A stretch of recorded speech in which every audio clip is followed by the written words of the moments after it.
Hello there, I'm Paul Ray from the official Teen Wolf Wiki, and today we're talking about hellhounds. Specifically, I'll get into how they deal with Mountain Ash. But there is also kind of a major mistake some fans make about a specific hellhound situation that also needs to be cleared up.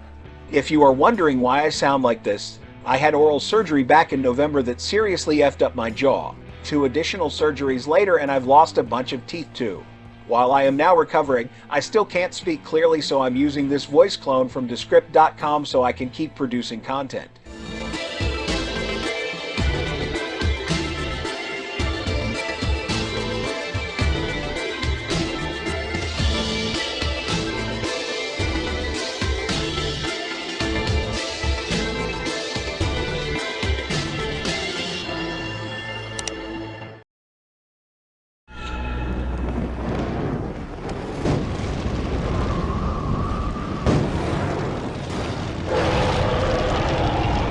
There it is, the Hellhound in all its flaming glory. If you saw my last video about how Scott beat Mountain Ash, you know I mentioned Jordan Parrish and his ability to deal with the supernatural barrier making tree dust. While it may seem pretty obvious that fire destroys wood, it is never that simple on Teen Wolf. It's time to pitch the merch store. In case you hadn't noticed, I'm a terrible salesperson, and since I'm not using my voice anyway, here's someone who is a better salesperson than I. In a world where the Back to Beacon Hills Represent.com store is up and running, Paul is supposed to at least mention the Back to Beacon Hills merch in all the videos, but he doesn't like bothering people to get them to support the channel, so he's using artificial intelligence trickery to make it seem like I like the designs. They're not bad, I guess. If I had a body, I'd wear one. There are 3 currently. Go look at them. Maybe you'll want to purchase one of them. The link to the store is above and in the description. First, what is Mountain Ash? It's a tree, more of a shrub really, but it's made of wood and wood burns. Hellhounds are fire, so they can easily burn wood. But in the Teen Wolf universe, Mountain Ash is wood with properties that can block supernaturals. This is some of what you'll use to create the barrier. It's from the Mountain Ash tree, which is believed by many cultures to protect against the supernatural. The Hellhound's fire is supernatural, so shouldn't the supernatural fire be blocked by the supernatural blocking barrier? See, this is what I'm dealing with. That sentence would sound perfectly sane and logical if I was able to use my real voice to put the emphasis where it belongs. This voice clone is good, but it's annoying sometimes. You didn't think you were all going, did you? It's Mountain Ash, isn't it? Everywhere, but heavily concentrated down here. At Icon House, the Mountain Ash is used in the construction of parts of the building. It's everywhere, like its insulation, and each door frame in the special ward is a full circuit barrier. There's so much of the stuff in that building that Scott and Kira could feel it even outside the special security area. Must be the Mountain Ash. I feel it too. To be honest, I feel a little weak. Yeah, it's like being sedated. That discomfort is a key factor to how Mountain Ash can passively block bad behavior by supernaturals. Its office is lined with ashwood, making it difficult for someone like Scott to cause me any trouble. A lot of people ask me how Scott could work inside the vet clinic if the whole place was lined with Mountain Ash. The fact is, Deaton's been working with the werewolves for years. He has just enough ash in place to make them docile, but not enough to make them feel sick.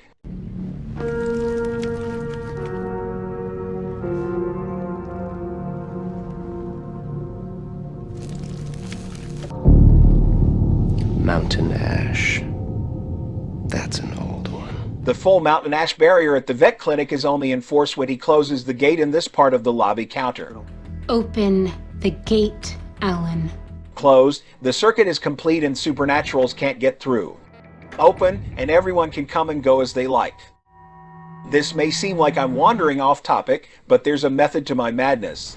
We saw with Peter at the clinic that supernaturals can pick up and toss things through a Mountain Ash barrier. But we saw with the Oni that holding stuff in your hand and hitting the barrier isn't all that effective. This is actually a poor example because the Oni got through eventually. But they are spirit form creatures and things work differently for them, which I guess I'll have to explain at some point, but not today. So you can throw stuff through the barrier, but if you're still holding the thing, it can't pass through. Now back to Parrish.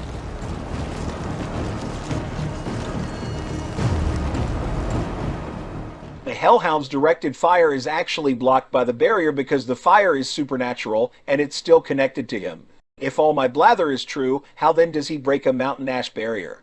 It turns out he's not burning the ash directly. He's superheating the air outside the barrier until the wood itself ignites and creates a gap. This actually isn't a great shot because they started the scene after Parrish's foot crossed the barrier, but you can see exactly what's happening. The air is hot, the mountain ash line is burning away.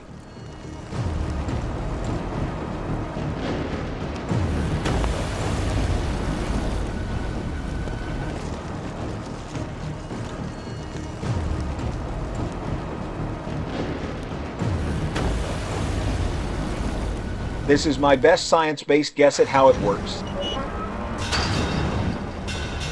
We've seen that Hellhound fire melts through this metal mesh, which is either steel or wrought iron. Either way, that's 2,800 degrees Fahrenheit or nearly 1,500 Celsius. Heating the surrounding air up to just 700 degrees Fahrenheit would be enough to ignite flames on almost any type of natural wood. I could go down another rabbit hole and discuss the differences between American mountain ash and the variety native to Europe, but we don't actually know which one Teen Wolf is using, so we'll just assume it's a hardwood that burns like other hardwoods. If Parrish can generate instant supernatural flame at more than 2,800 degrees, a pile of supernatural blocking wood dust just isn't going to be a problem. How's he gonna get through the mountain ash? You can actually see the barrier exerting force onto the flames that are touching Parrish's body. But the mountain ash barrier must remain whole to maintain its power, and Parrish is heating up the air around the steel door frame just enough to burn away the mountain ash inside the frame and the surrounding mountain ash insulation. He doesn't have to set the building on fire, he only has to burn enough tree dust to break the connection and the barrier. He can do that without directly touching anything, because the air gets hot enough to do the work for him. Okay, I hope it all makes sense. Now on to something that keeps coming up and really annoys me, so I'm going to have to address it. Liam is a cool guy. I like Liam and his whole little puppy pack. I take no pleasure in knocking the guy, but Liam never beat a hellhound in a fight. Seriously, I get that at least twice a day anytime I've even mentioned strength or hellhounds in a video. Let's review the fight people keep awarding to Liam.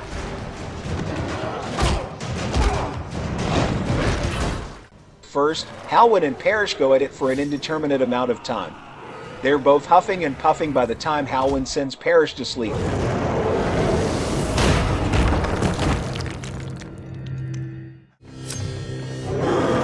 Okay, so now we have Liam, adrenaline flowing due mainly to fear, rushing in to take on the fully tuckered out Halwyn. I'm not saying they don't both get some good hits and licks in, but even though Liam is fresh to the fight, Halwyn pins him pretty easily. Did you see that? That moment right there. Run it back. This is the moment when the fight ended. As soon as Halwyn realized Liam wasn't part of the Inukate, No, it's not you. he stopped trying to defeat him. Mason apparently didn't notice Halwyn had stopped, so he jumped in and Halwyn incapacitated him, which then prompted Liam to start fighting all over again. All Halwyn wants at this point is for the little werewolf to stop clawing at him, but he is no longer trying to take out Liam. Halwyn isn't trying to take out Liam because Halwyn is a good guy. And, as the good guy, he's only interested in taking out the bad guys.